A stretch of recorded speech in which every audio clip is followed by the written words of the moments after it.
Hoy estamos estudiando la parte 8 de lo que llamé Apocalipsis 2050. Ahora ya estamos en la transición de Tiatira a Sardis. Hemos estudiado ya casi todas las iglesias, nos falta poco. Nos falta, después de Sardis, nos faltaría Filadelfia y después faltaría la Odisea y estaríamos terminando lo que es el escenario o la simbología de las 7 iglesias de Asia. Hoy vamos a estar en el capítulo 3 del libro de Apocalipsis, versos 1 al 6, y vamos a ir tomando nota sobre lo que es la parte histórica, como siempre lo estamos haciendo, pero ahora voy a tener unos detalles muy interesantes. Esta iglesia de Sardis me trae a hacer unas explicaciones adicionales en cuanto a la parte religiosa histórica de lo que es la iglesia. Cuando hablamos de la iglesia como tal, por lo general, la gente se apropia lo que es iglesia de manera denominacional. A ver si lo digo bien o lo explico bien. Algunas personas vienen y dicen que la iglesia es la iglesia católica, que es la primera en haber sido establecida, y eso es cierto y no es cierto.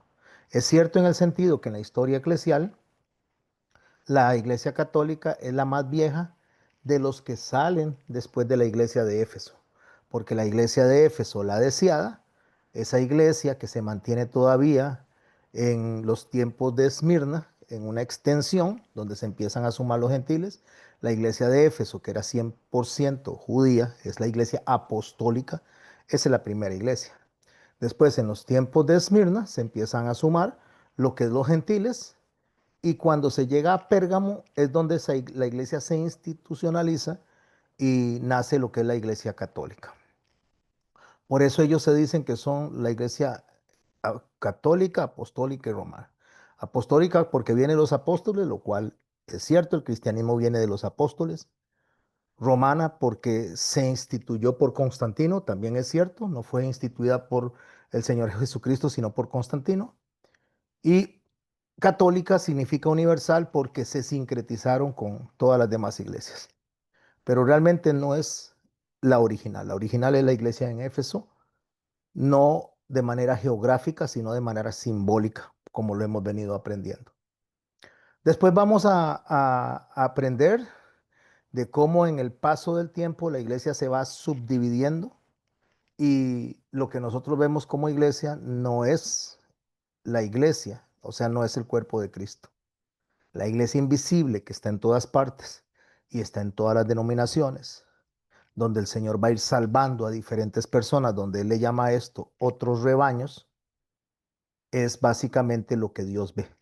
Lo que nosotros vemos no es la iglesia, lo que nosotros vemos es un grupo de personas reuniéndose en diferentes lugares bajo diferentes banderas denominacionales, pero esto no es la iglesia. Eso es nada más la congregación. En su misma congregación y en mi misma congregación, donde nos reunimos nosotros, hay iglesia y no hay iglesia. ¿Cómo sabemos eso? ¿Cómo sabemos cuál es iglesia y cuál no es iglesia? Con el paso del tiempo. Los mismos frutos, dice el Señor, hace que conozcamos quién es y quién no es, y nosotros mismos nos podríamos ir conociendo. Entonces, en este trayecto de la simbología de las 7 iglesias, hoy vamos a estudiar la iglesia de Sardis. Voy a empezar a leer, ahorita explico lo que significa Sardis y ahorita empiezo a explicar algunos detalles históricos para que lo tomen dentro de sus anotaciones. Dice el verso 1 del capítulo 3 del libro de Apocalipsis. Escribe al ángel de la iglesia en Sardis. Nótese que lo he venido diciendo en todas las exposiciones de cada iglesia, que no se dice la iglesia de, porque la iglesia no le pertenece a un lugar, le pertenece a Cristo. Es la iglesia en este caso, en Sardis. ¿Por qué? Porque es la iglesia que se estableció en ese lugar. Si estamos, ejemplo, con la hermana Silvia en Argentina, la iglesia en Argentina, no la iglesia de Argentina. De significa pertenencia y en significa el lugar donde está establecido. Así que mis hermanos, cuando dice que le escriba al ángel, que ya sabemos que son las personas que están representando a la iglesia en ese lugar, o los líderes que están representando o guiando a la iglesia en ese lugar, al ángel le dice que le envíe ese mensaje a este ángel en particular.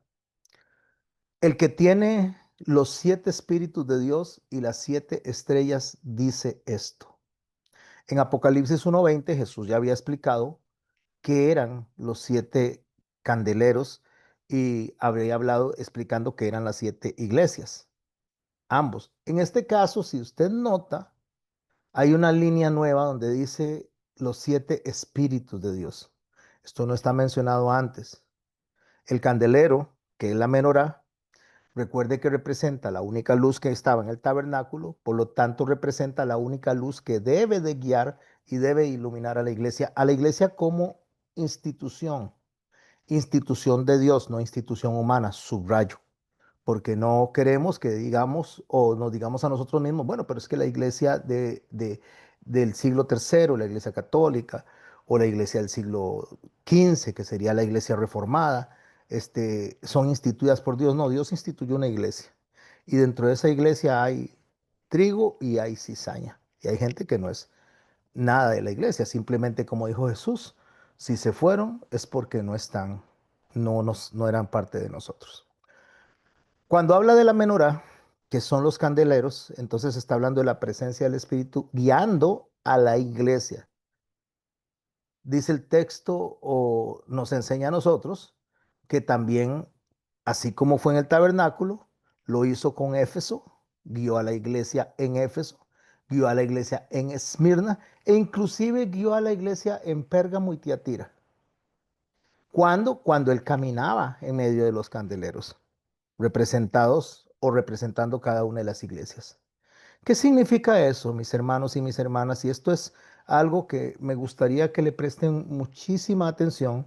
Yo sé que en cada clase se va llenando cada vez más de información y esta información a veces hace que tal vez creamos que no vamos a poder retener todo, pero si le prestamos atención, y les voy a dar un secreto, no anoten las cosas que entienden, no anoten las cosas que ya saben, no anoten las palabras que ya conocen, anoten solo lo que no entienden, lo que es nuevo para ustedes, que les trae luz en este momento, que les trae discernimiento, que les trae entendimiento y que es palabra revelada en este momento. Lo que ya saben no se anota, eso es porque si no están gastando recursos en cuanto a lo que es el intelecto, gastando recursos en algo que ya conocen. Entonces no, solamente anoten lo que en este momento es descubrimiento para sus mentes.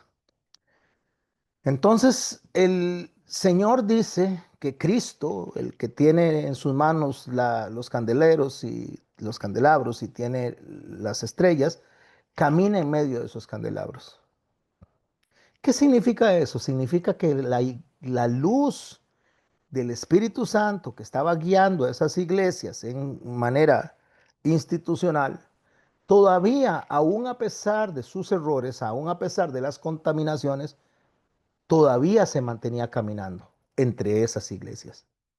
O sea, que aún el Espíritu Santo estaba operando en esas iglesias de manera institucional. Y por favor, presten atención cuando subrayo institucional, porque lo que estoy diciendo es que el Espíritu se ocupaba de la iglesia de manera grupal para poderla guiar, pero en ese momento empieza a corromperse la iglesia en el paso del tiempo, empieza a hacer una serie de errores, empieza a contaminarse de lo que está absorbiendo de los entes paganos, y entonces llega un momento en que ya usted no ve los candelabros en la iglesia, sino que lo que ve es los 7 espíritus de Dios, que lo está viendo en Sardis.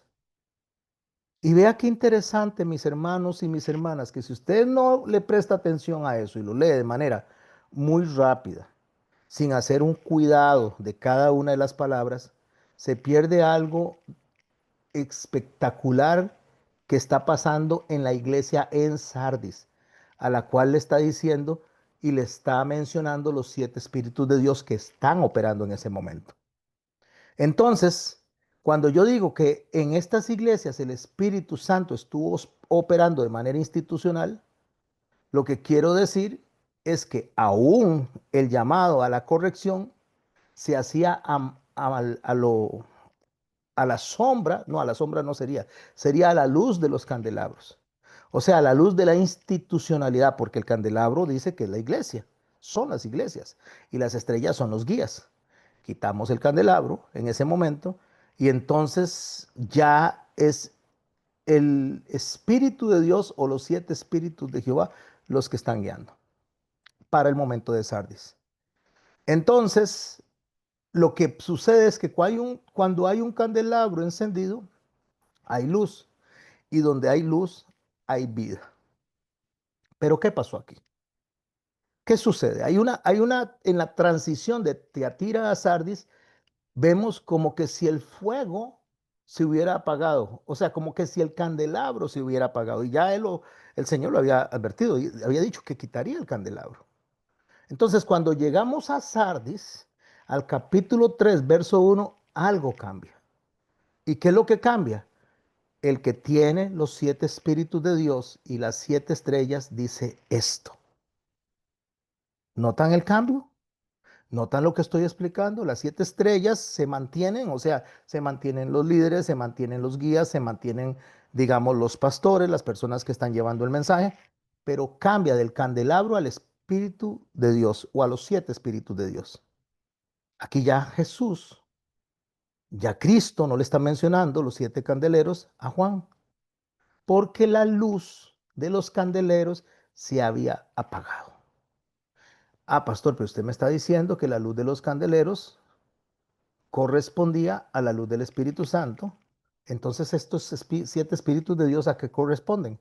Igual corresponden al Espíritu Santo. Solamente que en los candeleros, quien cuida el candelero, quien mantiene el candelero con aceite, quien cuida el pabilo y ve que el pabilo no se apague, son los sacerdotes. Ellos están haciendo eso constantemente para que el candelero se mantenga encendido. En este caso, la luz, de una manera simbólica, para poder entender la transición en la cual estamos viviendo, se apaga. Entonces, en Éfeso, cuando comenzamos a estudiar la iglesia de Éfeso, que es la deseada, se perdió el amor. Pero aún así se mantuvo la llama del pabilo encendida. En Tiatira entra la idolatría, que fue lo que estudiamos anteriormente. Pero el fuego se esconde dentro de un remanente que él observa dentro de la iglesia de manera comunal. Pero en Sardis, cuando llegamos a Sardis, que ya está después de Pérgamo, cuando se sincretiza estado y fe, entonces se apaga.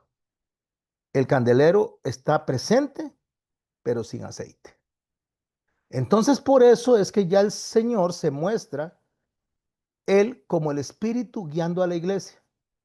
O sea, ya Jesús no se presenta en ese momento caminando entre los candeleros, sino que Él está tomando las iglesias a través de los 7 espíritus y la única fuente de iluminación, la única fuente que tiene de guía, en ese momento la iglesia de Sardis, la única fuente es los 7 espíritus de Dios. ¿Qué significa la plenitud del Espíritu Santo? Así que podemos ver cómo el Espíritu Santo se manifiesta de unas maneras en un tiempo y de otras maneras en el otro. A ver si lo explico un poquito más tomando la figura de los profetas. Los profetas del Antiguo Testamento tenían autoridad profética. ¿Qué significa esto? Que los profetas tenían la autoridad para decir lo que estaba por venir, lo que iba a pasar, y esto que decían ellos tenía la autoridad y la legalidad para formar parte de las escrituras como tal. Eso se llama tener autoridad profética. Pero en los tiempos actuales, después de que nuestro Señor Jesucristo resucita y deja el Espíritu Santo dentro de la iglesia, que serían los 7 espíritus caminando entre nosotros, funcionando entre nosotros, y ahorita lo vamos a entender un poco más en cuanto me profundice, cuando eso sucede, mis hermanos, el profeta es un predicador, como en mi caso. Yo puedo decir que yo soy un profeta porque tengo el don de la profecía, pero no tengo la autoridad profética. Separemos esto. El profeta Isaías, Malaquías, Joel, Daniel, estos profetas tienen la autoridad profética y yo tengo el don de interpretar eso que la autoridad profética dijo. Eso es ser un profeta, ese es el don de profecía en los tiempos actuales. Interpretar eso. No puedo ni decir nada nuevo, ni sumarle nada a lo que la autoridad profética hizo, más que interpretar con la misma Biblia, con las mismas escrituras, lo que el profeta escribió. Dicho esto, es básicamente la idea de lo que se está viendo en los candelabros. Es como si hubiera pasado de la autoridad profética a la estrella, al ángel, al guía, que es guiado por los 7 espíritus de Dios que están delante del trono, pero que no tiene esa persona la autoridad apostólica que tenía Pablo o que tenían los escritores del Nuevo Testamento, los emanuentes del Nuevo Testamento. Nosotros no podemos sumarle nada a la escritura, ni escrito ni verbal. Entonces, cuando vemos que en Apocalipsis 1:14 y 4:5 se habla de los espíritus de Dios delante del trono, no significa que allá sea un espíritu distinto al de acá, sino que aquí se alcanzó la plenitud de los espíritus funcionando dentro de las iglesias. Porque el número 7 significa perfección, significa totalidad.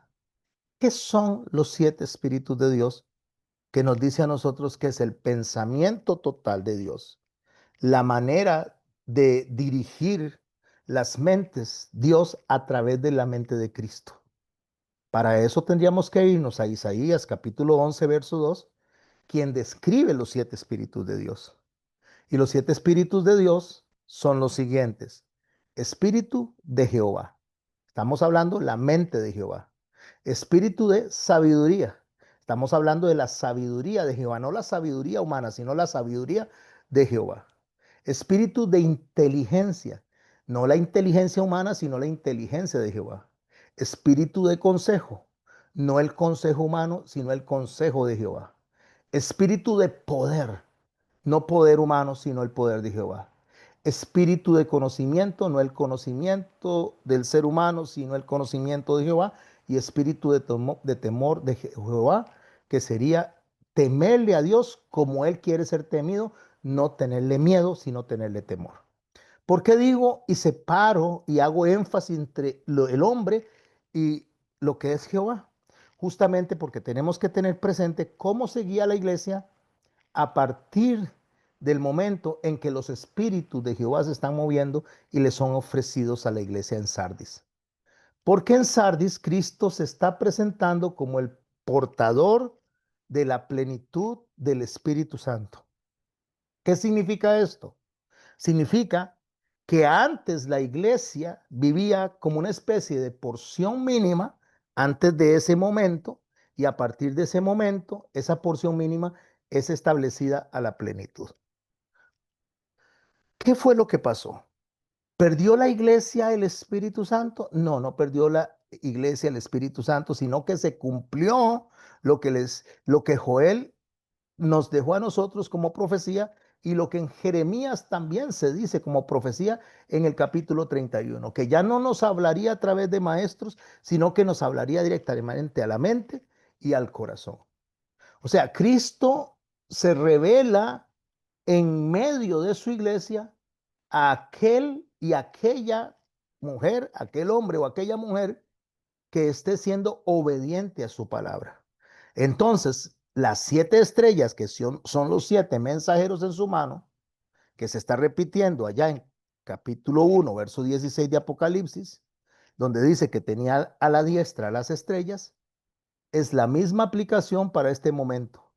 Son mensajeros, pero estos mensajeros que está hablando están teniendo un discernimiento directo del Espíritu de Dios en sus mentes y en sus corazones, no a través de los sacerdotes, no a través de los guías, sino directamente el Espíritu Santo está ministrando su mente, su corazón, En este momento usted está entendiendo, está discerniendo y está aprendiendo a través de lo que el Espíritu Santo está haciendo en su mente y en su corazón y no a través de mis palabras, no es a través de la vocalización de ideas que estoy haciendo yo, es a través y directamente del Espíritu Santo que usa mis palabras, que usa el material que yo estoy presentando como leña y usted en su corazón y en su mente lo está quemando. Y eso le está presentando a ustedes en este momento una conexión directa entre Dios, el mensaje de Dios y su corazón, su alma. Como las estrellas representan líderes, ministros y mensajeros, así como las candeleros representan la iglesia, en Sardis lo que está diciendo es que está sosteniendo en su mano a a las estrellas, a los líderes, porque en lo que él está sosteniendo la iglesia. O sea, él está sosteniendo a sus siervos y el entendimiento de sus siervos de manera directa. Por eso él dice, yo tengo en mi mano lo que ustedes dejaron caer. Estoy tratando de traducir en mi mente. Eso es lo que está diciendo, lo que ustedes dejaron caer, lo que ustedes dejaron que se fuera, lo que ustedes dejaron que se sincretizara, lo que ustedes dejaron que perdiera fuerza, lo que ustedes dejaron que se uniera con el sistema corrupto del mundo, yo lo estoy sosteniendo. Porque la iglesia incluso puede perder comunión con Cristo, pero aunque la iglesia esté perdiendo comunión con Cristo, Cristo no la está soltando, la está sosteniendo en su mano porque Cristo quiere que brille para él.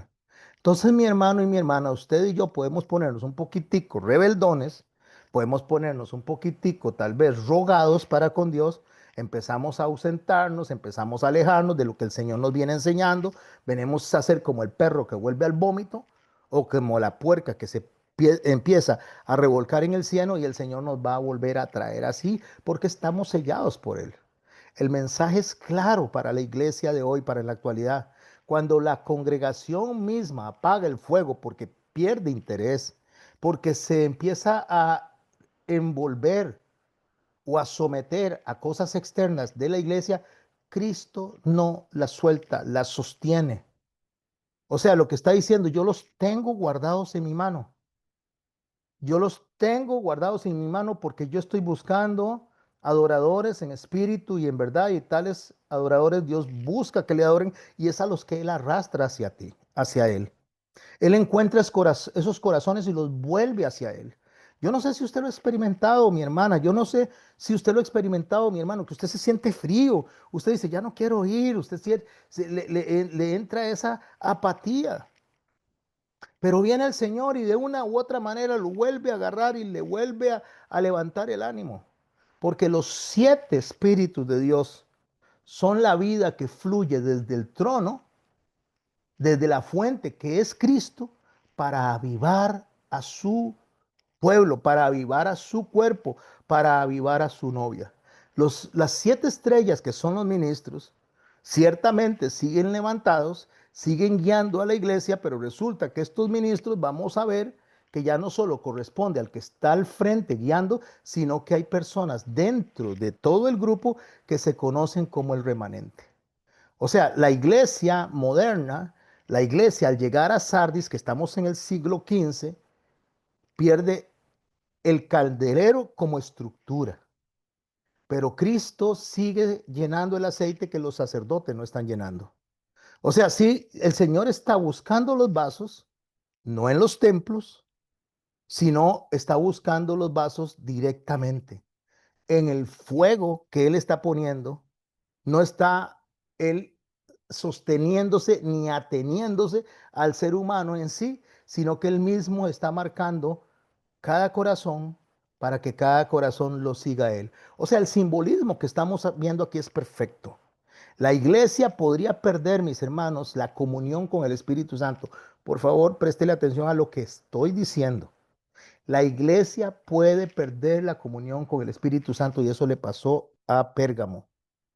Pero el Espíritu Santo nunca pierde la comunión con la iglesia. Oiga, esto que estoy diciendo es una verdad teológica impresionante.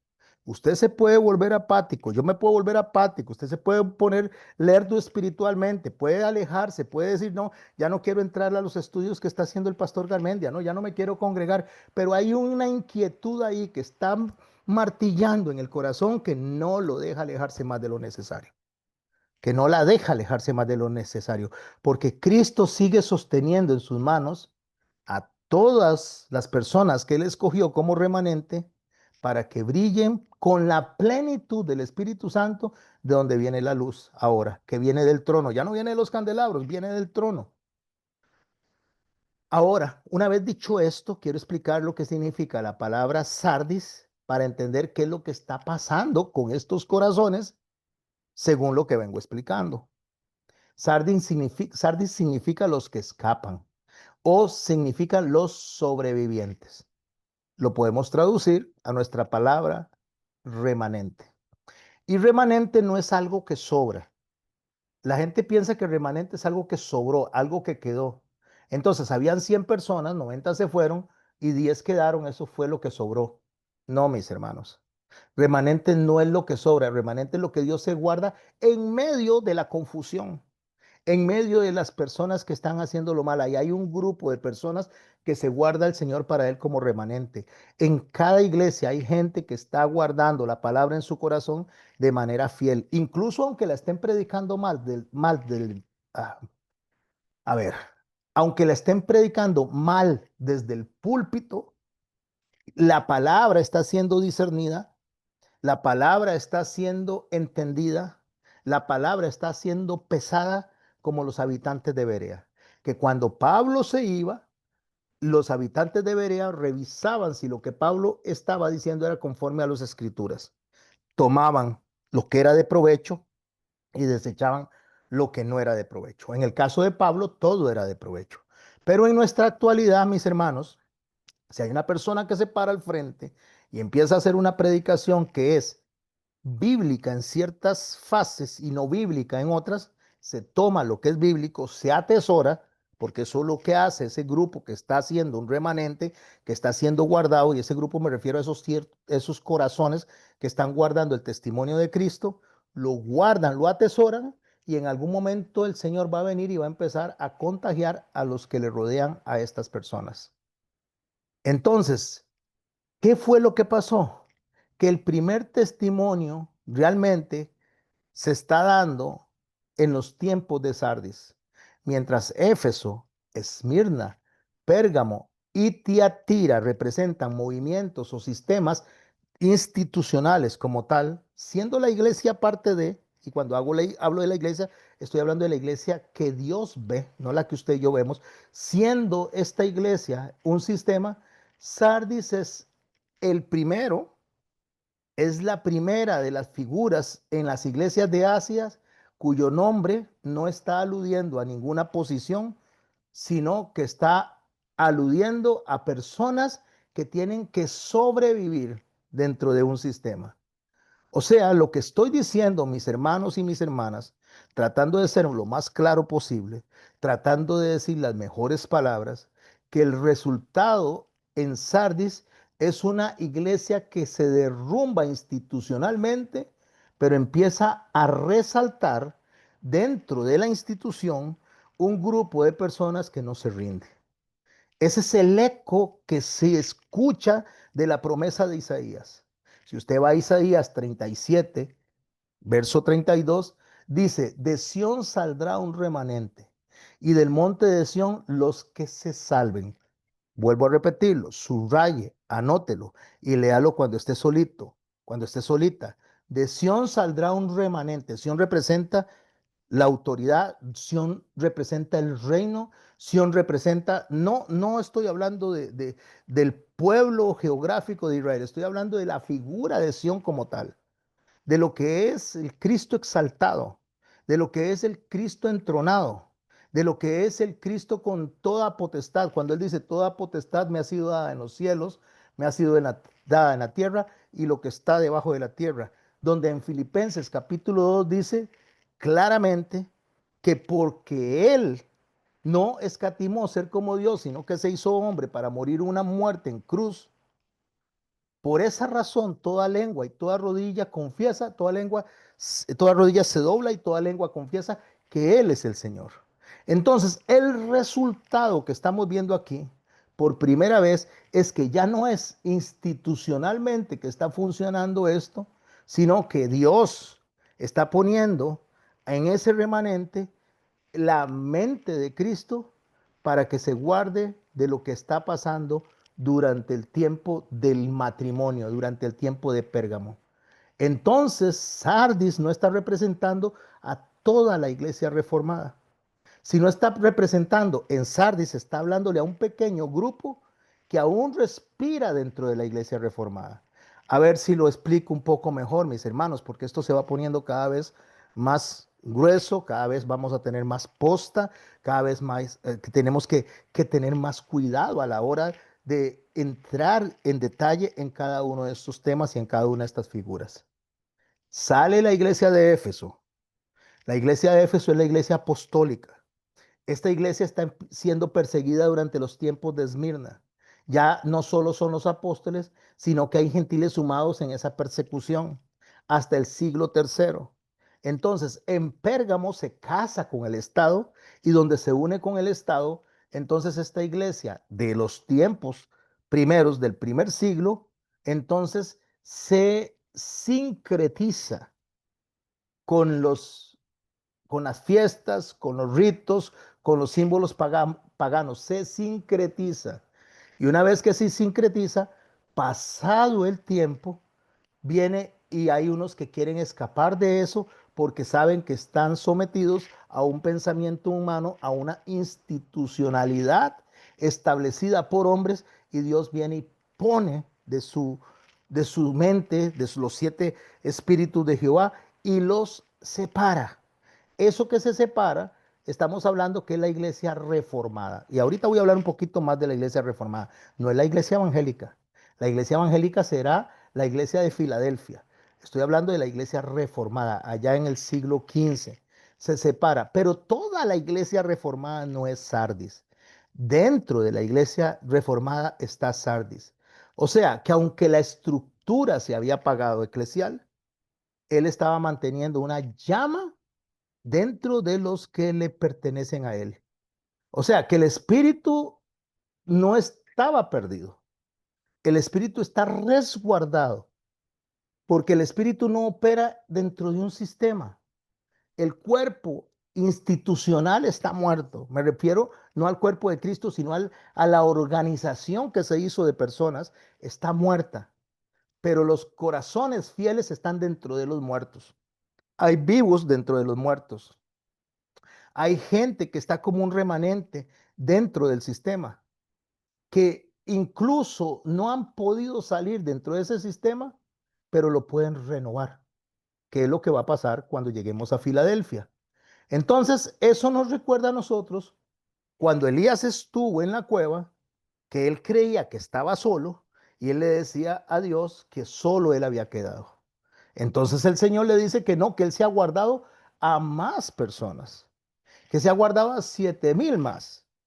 Entonces ahí se da cuenta él que la iglesia como tal, o mejor dicho, que el mensaje como tal, que el mensaje profético como tal no se sostiene en las personas, se sostiene en el Espíritu de Dios. Y que aunque el Espíritu de Dios funciona de manera institucional, me refiero a en personas que son salvas, porque un grupo grande de personas está siendo salvado, pero dentro de ese grupo grande de personas que está siendo salvado, hay personas que están confundidas, hay personas que están desobedientes, hay personas que están caminando según su opinión. Estas son las vírgenes que va a mencionar el Señor más adelante en el capítulo 25 de Mateo.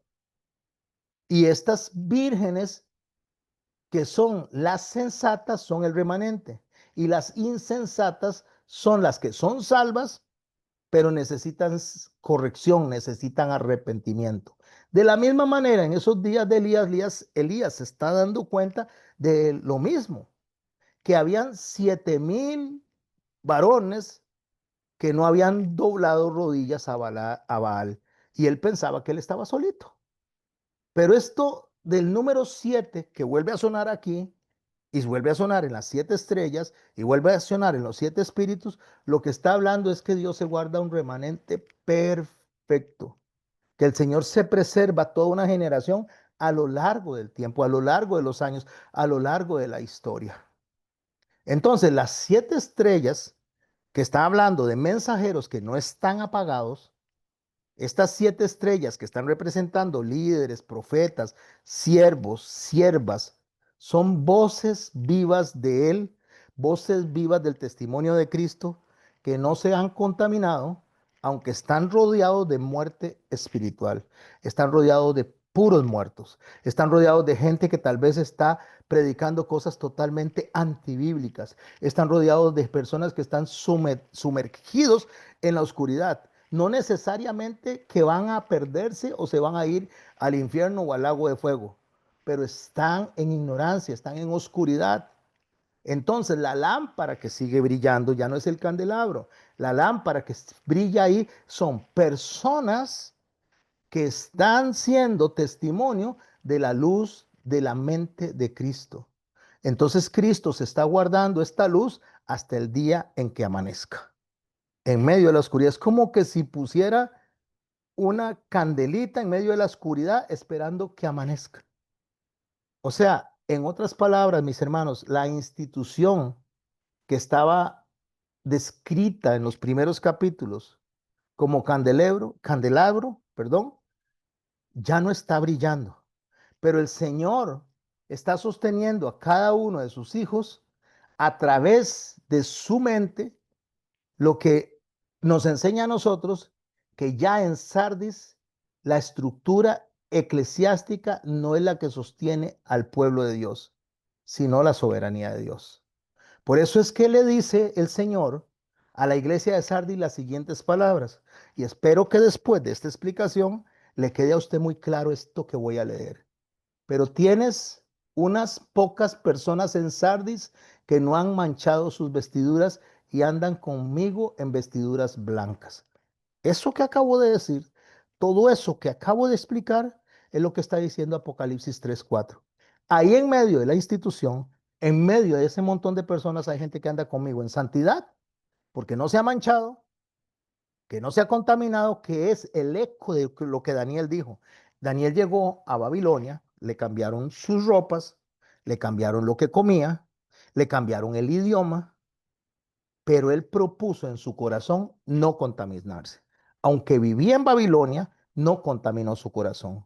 Para nosotros, mis hermanos, esto nos define con exactitud lo que Sardis representa, incluso para nuestros tiempos. Vivimos en tiempos donde lo que se predica en la iglesia, cuando digo la iglesia, estoy hablando de diferentes congregaciones, pero hablo de manera general, donde lo que se predica en en su gran mayoría, no es de peso profético con autoridad profética. Son personas que se atribuyen a sí mismos el ser maestros, personas que se atribuyen a sí mismos el ser pastores, personas que se atribuyen a sí mismos una autoridad que Dios no les ha dado. Pero en medio de esto, el Señor dice, no, no, no, no, no, no toda Sardis está muerta.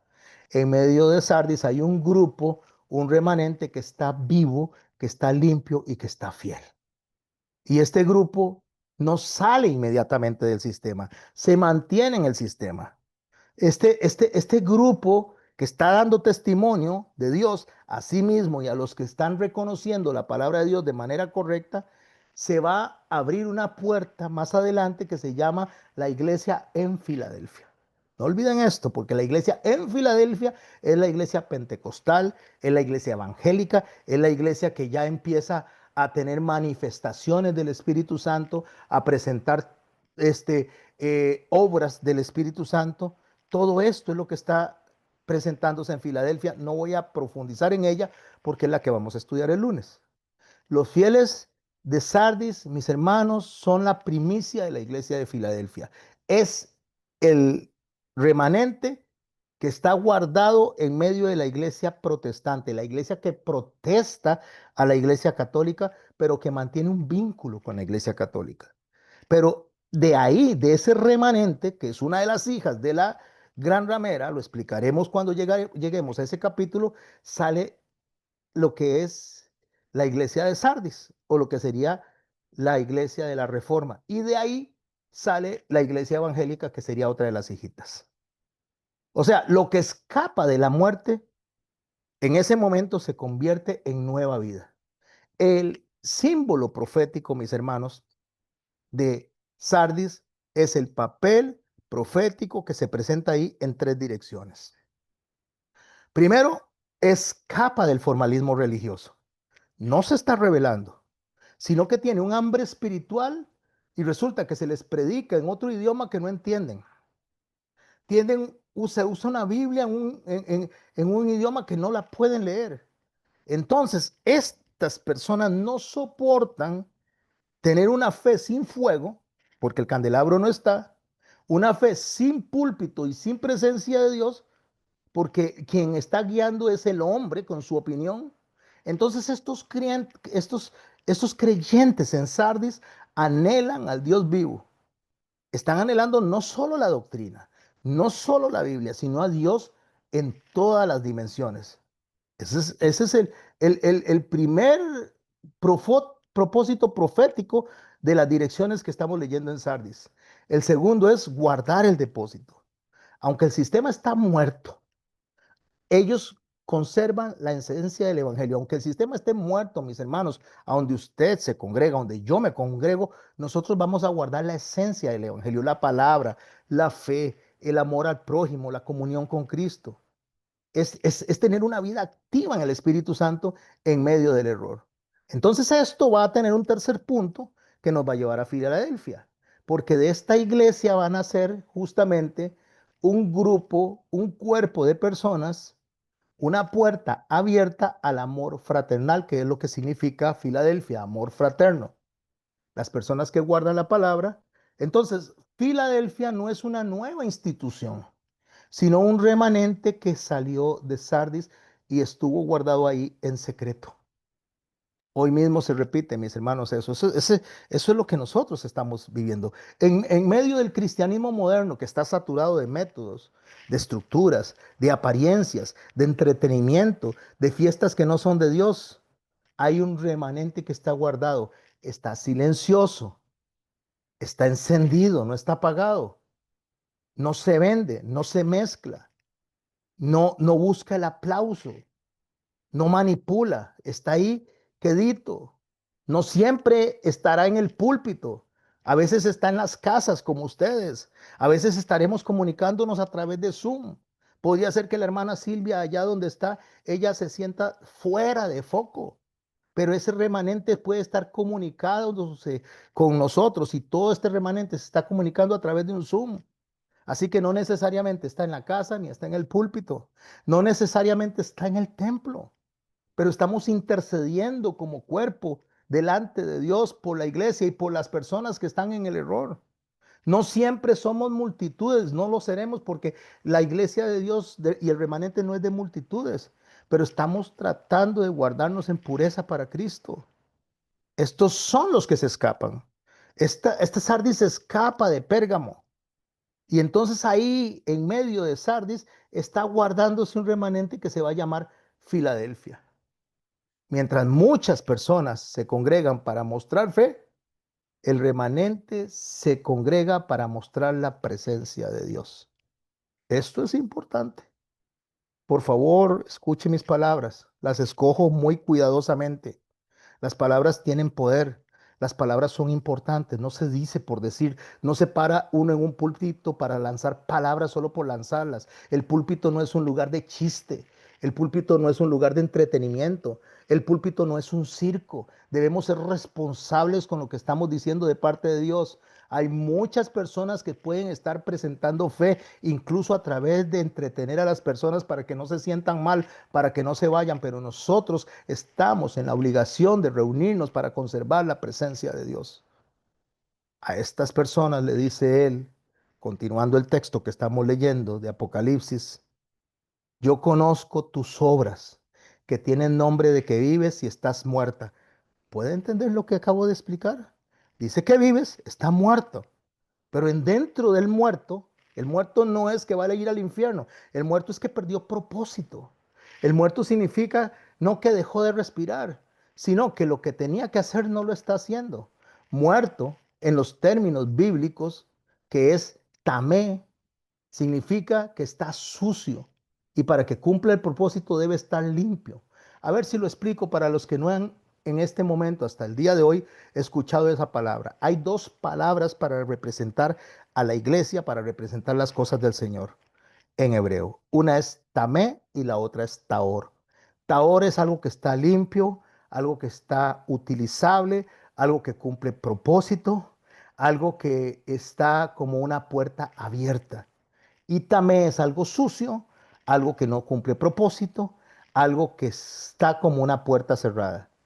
Una cuchara está taor para tomar sopa, pero es tamé para cortar un filete. Cada cosa tiene un propósito. Entonces, cuando la palabra dice que dices que estás viva, lo que está diciendo, que tiene nombre, que estás viva, está diciéndole, usted dice que tiene propósito, pero yo lo estoy viendo que no está cumpliendo un propósito. Así que yo conozco lo que están haciendo. Y usted dice que usted está taor, que está limpia, que está con propósito, pero yo la veo que no tiene propósito. Entonces le dice, vigile, sé vigilante y afirma las otras cosas que están para morir. O sea, lo que le está diciendo es, hay cosas que todavía usted tiene que dejar, hay cosas a las cuales usted tiene que renunciar. Usted necesita consagrarse para mí completamente y no lo ha hecho todavía. ¿Y por qué le dice eso? Porque afirma las cosas que están para morir, porque no he hallado tus obras perfectas delante de Dios. Y le dice en el verso 3, acuérdate pues de lo que has recibido y oído. ¿Cuándo recibió y cuándo oyó? Para que le diga, acuérdate de lo que has recibido y oído y guárdalo y arrepiéntete. ¿Cuándo recibió? ¿Cuándo oyó? ¿Cuándo fue enseñada? ¿Cuándo fue que se le dio toda la argumentación, todo el material, todo lo necesario para que pudiera sobrevivir en tiempos difíciles? La siguiente frase me dice cuándo. Pues si no velas, vendré a ti como ladrón y no sabrás a la hora que vine sobre ti, que vendré sobre ti. Entonces nos conecta directamente al capítulo 23 y 24 de Mateo, donde Jesús está diciendo estas palabras. Entonces nos está diciendo que ya habíamos oído la enseñanza, habíamos oído la explicación, habíamos escuchado el verdadero espíritu del Antiguo Testamento, de los profetas, de lo que son los salmos y de lo que son, lo que era o es la Torá, que serían los escritos de Moisés. El Señor nos explica y nos dice, esto es lo que yo quise decir, este es el espíritu de la profecía, esto es lo que yo les estaba enseñando. Cuando esto se da, entonces el Señor dice claramente que si no vendrá como ladrón sobre la iglesia en el tiempo que no se dará cuenta, hablando ya del arrebatamiento. O sea, nos está conectando con el que nos enseñó. El que nos dijo que enviará otro consolador, ahora sí, está hablando del Espíritu de Santo que nos salva, pero aún cuando el Espíritu Santo nos sella para salvación, necesitamos tener la mente de Cristo, que son los 7 espíritus de Jehová. Pensar como Cristo. Entonces le dice, pero tienes unas pocas personas en Sardis que no se han manchado con sus vestiduras y andarán conmigo en vestiduras blancas porque son dignas. Andarán conmigo es pensarán como yo pienso, actuarán como yo actúo, porque yo les enviaré al Consolador que los guiará a toda verdad, les convencerá de pecado y les recordará las cosas que yo les enseñé. Verso 5. El que venciere será vestido de vestiduras blancas, y no borraré su nombre del libro de la vida, y confesaré su nombre delante de mi Padre y delante de los ángeles. El que tiene oído, oiga lo que el Espíritu dice a las iglesias. Lo que está diciendo acá no es que se pierde la salvación. Al contrario, lo que está diciendo acá, que el que vence no puede ser borrado el libro de la vida, es más una afirmación que una advertencia de negación. O sea, lo que el Señor está diciendo, aquellos de Sardis, que significan remanente, aquellos que lograron escapar de ese sistema corrupto, que son una minoría, que son sobrevivientes, que salieron de la opresión de Tiatira, que no fueron arrastrados por las estructuras institucionales, a estas personas les estoy diciendo que yo los voy a sostener en mis manos. Sardis era la capital del reino de Lidia. Era una ciudad donde había mucho oro, había mucho lujo, y en los días de Juan, mis hermanos, esa ciudad empezó a entrar en decadencia y empezó a vivir de la gloria pasada. Entonces vivía de la reputación, no de la realidad. Y esta es otra cosa que nos ayuda a nosotros a entender por qué Dios utiliza la iglesia de Sardis, porque hoy en día la mayoría del cristianismo vive de la reputación del cristianismo, pero no de la realidad del cristianismo. Porque así como la iglesia de Sardis tenía historia y no tenía vida, hoy día, mis hermanos, la iglesia tiene historia, pero no tiene vida. Entonces aquí es donde entra la representación de esa iglesia, de la reforma protestante, de sus consecuencias inmediatas. Allá en el siglo XV, en 1517 hasta 1750 es el periodo de esta iglesia. No de la manera física, sino de la manera simbólica. En esta etapa, Sardis es, o los que están en Sardis, el remanente en Sardis despiertan de un letargo, redescubren la Biblia, empiezan a proclamar la salvación por fe, se alejan de la institucionalización, dejan la oscuridad, surge la luz. Y entonces la luz se convierte en una estructura, pero se convierte en una estructura con el fuego, no solo con el fuego de la salvación, sino con la guía de la mente de Cristo. A ver si podemos entender esto, esta línea profética, porque es algo que me gustaría que quede muy claro. Porque una vez que vayamos a los demás capítulos de Apocalipsis, necesitamos sostenernos de esto. Esta es la base que nos va a ayudar a entender la historia que inicia desde el capítulo 6 hasta el capítulo 19 del libro de Apocalipsis, lo que Juan está viendo hacia allá, hacia atrás, lo que era, para poder entender lo que es en su tiempo y lo que ha de ser, que somos nosotros los que estamos al final de la línea de tiempo. Para poder entender esto, mis hermanos y mis hermanas, ambas iglesias, tanto Sardis como la iglesia de Filadelfia, salen del mismo movimiento. O sea, salen de la reforma protestante, con dos resultados opuestos, porque Sardis se detuvo en una estructura, pero la iglesia de Filadelfia avanzó hacia la vida en el Espíritu Santo. Entonces eso es lo que nosotros vamos a ir viendo conforme vamos avanzando.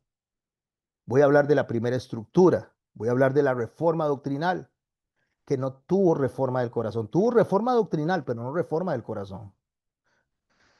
Esto que sucedió fue un acto soberano, donde el Espíritu de Dios, el Espíritu Santo, levanta hombres como Lutero, como Calvino, como Zwinglio, como Knox, como Wycliffe, como Hus, para confrontar aquella iglesia jezabelina de Tiaris. Entonces, utilizando Dios a estas personas, restaura grandes verdades del Evangelio, como es la justificación por la fe.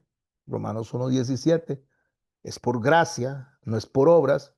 Se estructura y se rescata la autoridad de la escritura sobre la tradición humana, que sería la sola escritura. Se rescata el entender la gracia de Dios sobre las obras, que sería la sola gracia. Y se rescata, mis hermanos, que la gloria es solo para Dios, no es para los líderes, sino para Dios, lo que significa o lo que se diría la solideo gloria.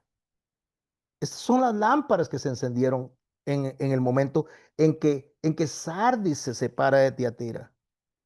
Cuando estas lámparas se encienden allá medio siglo, en medio de la oscuridad, lo que hace, mis hermanos, es que la obra humana se separa de la obra humana, pero lastimosamente se queda en la obra humana, hasta que el ciclo espiritual sigue avanzando y nace la iglesia de Filadelfia.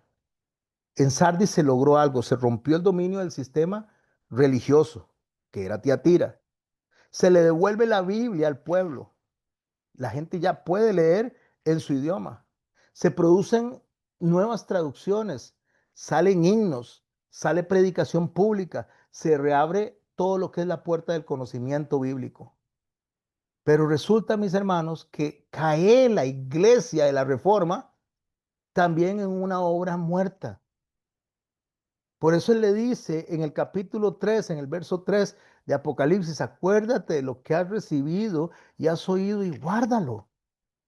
Pero no fue así, sino que no lo guardó, empezó a exaltar a los reformadores en lugar de exaltar a Cristo.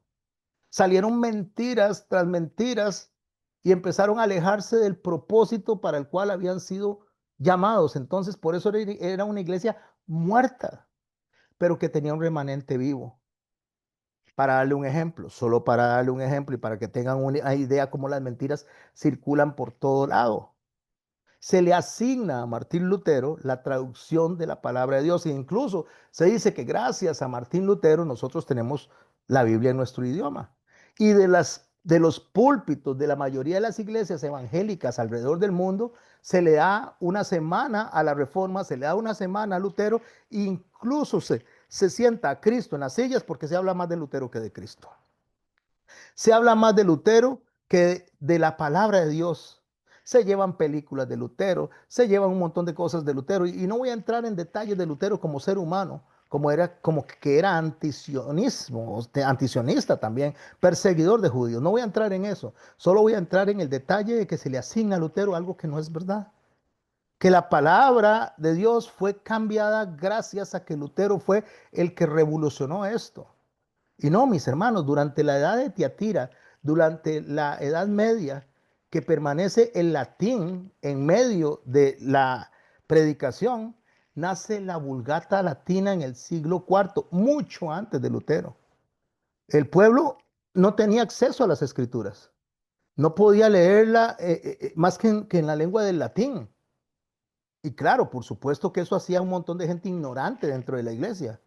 Sin embargo, Dios se guarda un remanente y empieza a levantar personas para que la Biblia se traduzca del latín a los diferentes idiomas. Y si bien es cierto que Lutero la tradujo al alemán, no es cierto que la tradujo a los otros idiomas. No es cierto que fue el primero en hacerlo. No es cierto que el español fue el idioma que él puso para que llegara a usted y para mí. Eso no es cierto, es mentira. Es endiosar a Lutero donde Lutero era un instrumento más entre un grupo de personas. Juan Whitefield, por ejemplo, en Inglaterra en el año 1380, traduce la Biblia del latín al inglés. Es la primera vez que se traduce la Biblia completa en el inglés. Lo hizo 130 años de Lutero, mis hermanos. Y resulta que estos manuscritos fueron copiados clandestinamente al inglés y llegó a muchísimas personas. Este hombre fue declarado hereje, fueron quemados sus escritos, pero Dios preparó el territorio, el terreno para la reforma.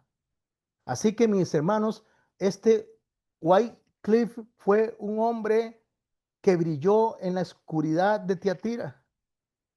Lutero viene y enciende otra antorcha en medio de Sardis, pero no fue el único.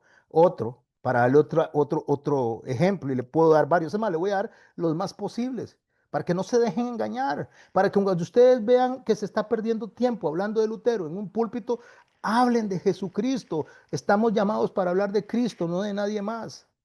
Pero los valdeses, allá en el norte de Italia, al sur de Francia, en el siglo séptimo, más o menos, entre el siglo XII y el siglo XIV, tomaron porciones de la Biblia, mis hermanos, y la pasaron al idioma provenzal, un idioma que se enseñaba en los Alpes.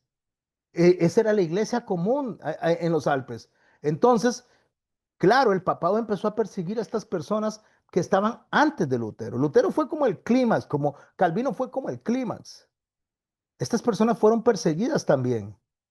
Mientras que la iglesia institucional hablaba en latín, el Espíritu Santo escondía su palabra en medio de las montañas, allá, como les digo, donde estaban los provenzales. Después viene la historia o la Biblia traducida al español, pero no es en Martín Lutero. es la Biblia alfonsina en el siglo VIII, cuando Alfonso el Sabio, rey de Castilla, ya en 1252 a 1284, traduce y saca lo que se conoce como la Vulgata Latina. Es escrita en un español antiguo. Vulgata es porque significa el idioma del vulgo, el idioma populacho. Entonces, el propósito académico, literario, era traducir completamente esto al castellano y fue muchos años, casi 300 años antes de Lutero. Bonifacio Ferrera, ya en el 1405, que era justamente el hermano de un predicador llamado Vicente Ferrer, traduce la Biblia al valenciano, que sería el catalán, porque nosotros hablamos español, pero español es básicamente salido del castellano. Español le decimos nosotros porque viene de España, pero en España se hablan varios idiomas, castellano, se habla galileo, se habla catalán, se habla vasco, y nosotros de esos cuatro idiomas, nosotros hablamos castellano. Bueno, él traduce esta variante de la Biblia de Ferrer, la traduce al catalán. Fue impresa ya en 1478, 44 años antes de Martín Lutero. Así que es lo que demuestra todo lo que les estoy explicando, mis hermanos, que la obra es de Dios, no es de un ser humano, que se le quiera atribuir a un ser humano. La Biblia del Oso, ejemplo, que la escribió Casiodoro de Reina ya en 1569, fue la primera traducción completa al español de todos los textos originales del hebreo y el griego. ¿Quién hizo eso? Casiodoro de Reina. Era uno de los reformadores exiliados. Se imprimió esa Biblia en Basilea, en Suiza, y se imprimió bajo persecución. El símbolo ese que le ponen, que fue un oso que está tomando miel, por eso se llama la Biblia del oso, era un osito que pusieron ahí que estaba comiendo miel, porque lo que está representando es justamente a alguien deleitándose de la palabra. Cipriano de Valera viene y la revisa y le da origen a la Biblia que usted y yo leemos hoy en día, allá en el 1602. Le da origen a lo que conocemos como Reina Valera. ¿Por qué? Porque Casiodoro no tradujo para una institución, tradujo para el pueblo, no tradujo para el Vaticano, tradujo para el pueblo, para que el pueblo pudiera volver a oír a Dios. Y hasta el 1522, hasta el 1534, se tradujo por medio de Martín Lutero al alemán y se traduce en masa. Por eso es que se le asigna a él, porque fue en masa, fue a través de imprentas, o sea, la imprenta de Gutenberg, la influencia que tuvo Gutenberg para utilizar justamente la traducción de Lutero para todo el mundo, hace que la Biblia se vaya a toda Europa en alemán. Se distribuye de manera masiva, no en español, no en inglés, ya existía en español y ya existía en inglés. Así que el símbolo de la reforma, mis hermanos, aunque si bien es cierto, podemos pensar en el rigor espiritual de Lutero, cómo él puso de su parte en Wakefield, podemos pensar en los valdenses, podemos pensar en Ferrer. Ellos no son los que sostuvieron la palabra de Dios. Lo que sostuvo la palabra de Dios fue Dios mismo. Y hay que dejar de estar subiendo al púlpito para exaltar a las personas y exaltar más a Cristo. Hoy en día se copia eso y se exaltan a los apóstoles, a los pseudoapóstoles. Entonces la gente va, ay, porque este hombre tiene todo el poder de Dios y Dios lo usa y sana personas. Dios puede sanar a través de quien Él quiera. Dice que en aquel día, hablando de los últimos tiempos, que es lo que estamos estudiando ahora, habrá muchas personas haciendo muchos milagros y prodigios, pero esto no los hace salvos. Dios puede usar al que Él quiera, puede usar una burra si Él quiere, puede usar las piedras si Él quiere. Por eso en este simbolismo del mensaje profético a Sardis, el Señor dice claramente, acuérdate de lo que has recibido y oído y guárdalo. Nos está diciendo que la transmisión del mensaje debemos de hacerla de boca en boca y tener mucho cuidado, que el Espíritu Santo ha estado trabajando por los siglos desde el momento en que se derramó en su iglesia, esperando a que la iglesia pudiera volver a entender el mensaje. Por eso, mis hermanos en Sardis, ya Cristo no camina en los candeleros. porque el fuego institucional está apagado, sino que sostiene las estrellas y podrían ser los traductores, podrían ser los predicadores, podrían ser los fieles, puede ser usted y puedo ser yo que está sosteniendo la palabra viva del Señor. Los 7 espíritus del Señor están representando la plenitud del Espíritu Santo, inspirando la Biblia para que la podamos entender. Y las estrellas están representando los hombres y las mujeres que predicamos y conservamos la palabra fiel. Así que para ir terminando esta clase y que hablemos un poquito, solo 4 participaciones. Para los viernes solo dejo 4 participaciones, así que aproveche el tiempo, no se quede de ladito y aproveche el ratito para que podamos conversar alrededor de esto. Para ir cerrando e ir dándole una aplicación moderna a lo que estamos hablando, para poder entrar en lo que es Apocalipsis 2050, no como fecha cierta, sino como proyectándonos a nuestros tiempos, así como Sardis le devolvió la Biblia al pueblo, me refiero al remanente, hoy el Espíritu Santo, mis hermanos, nos dice que agarremos esa palabra revelada, esa palabra que está siendo leída de manera incorrecta, esa palabra que ha sido manoseada y ha sido puesta al placer de cada uno y a la opinión de cada uno y a la interpretación de cada uno, el Señor nos está diciendo, tome esa palabra y preséntela al pueblo tal y cual yo la enseñé.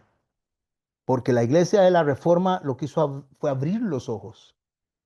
Pero la iglesia de Filadelfia, o la iglesia en Filadelfia, que lo vamos a estudiar el lunes, abrió los oídos. Porque Dios no quiere solo lectores, Dios quiere testigos. No, mis hermanos. Lutero no fue el primero en traducir la Biblia, aunque sí permitió a través de las imprentas que se llegara a toda la mayoría de las personas de Europa. No, mis hermanos, las estrellas en la mano no las sostienen ningún pastor, ningún predicador, ningún reformista, ningún hombre del siglo XVII para adelante, como John Wesley, como Charles Spurgeon. Ninguno de estos, mis hermanos, son los que emiten la luz. Ellos y nosotros somos los que damos brillo porque el Espíritu de Dios, los 7 espíritus de Dios, moran en nosotros y nosotros brillamos en medio de la oscuridad. Este hilo profético, mis hermanos, llega hasta hoy, a cada época, donde está levantando Dios traductores, maestros, pastores, que le devuelven la palabra de Dios al pueblo, en su idioma, y sobre todo que lo puedan entender en sus corazones.